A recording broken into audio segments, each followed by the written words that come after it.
ki, Bəhram müəllim həm də şəhid anası olub. O, Birinci Qarabağ müharibəsi onun övladı şəhid olub. Baxmayaraq ki, o övladını xilas edə bilib, amma övladları saydığı əşyaları işğal dövründə həmin ərazidən çıxarıb Bakıya daşımışdı, aparmışdı.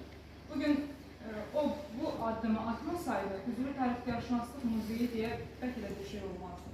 Çünki 5000-dən çox əşyanı Bakıya aparmaq çox böyük bir, belə deyim, həm cəsarət tələb edir, həmən tələb edir, çox böyük bir gözün tələb edir. Və bu, o zamanki rəhbərlik tərəfindən çox yüksək qiymətləndirilmişdir Bəhram müəllimin bu addımı. Bugün burada eyni zamanda bildiyiniz kimi Muzey İstiqlal, Bakıdakı İstiqlal Muzeyinə köçürüləndən sonra onun Bala Bəhmənli kəndində filialı yaradılmışdı 2006-cı ildə. Və o zaman Elçin Əsədov həmin filialın müdürü təyin edilmişdi və bu Bəhram müəllimin dövründə olub.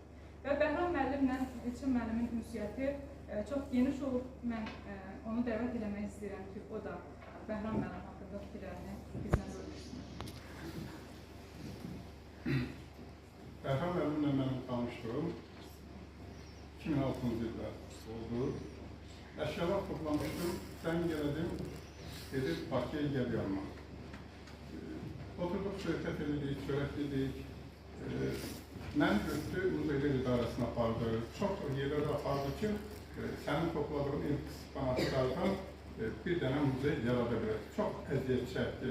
Bir gün burada qiymət verməliyəm ki, Nəvət Muxtarova ki, mən onunla da söhbət eləmişdim. O da nazirliyə bir məktub yazmışdı ki, Üzülü Tarixgərşünaslıq Muzeyinin Bala Bəhmənli filialı yaradılsın. Mən belə dəyətdə bir sərgi kimi istəyirdim, amma Nəvət Muxtarova dedi ki, rayonumuzda daha bir muzeyin olması daha yaxşıdır.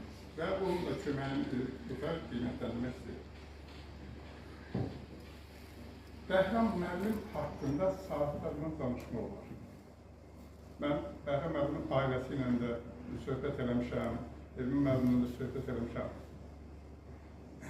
Bəhram müəllim, bizim evdə Bəhram müəllimin qaldığı otaq var. Mənim evimdə Bəhram müəllim orada qalır, gələndə. Ayrı yerdə rahat ola bilmirdi. Gələndə, bana deyildi, gəlirdi bizdə qalır. Çox mehriban insan idi. Bəhram müəllim elə bir insandır ki, bir dəqiqə onunla kimsə qarşılaşıbsa, o onun beynində elə bir izi bırakırdı ki, ömür boyu Bəhram müəllimin həmin adam Bəhram müəllim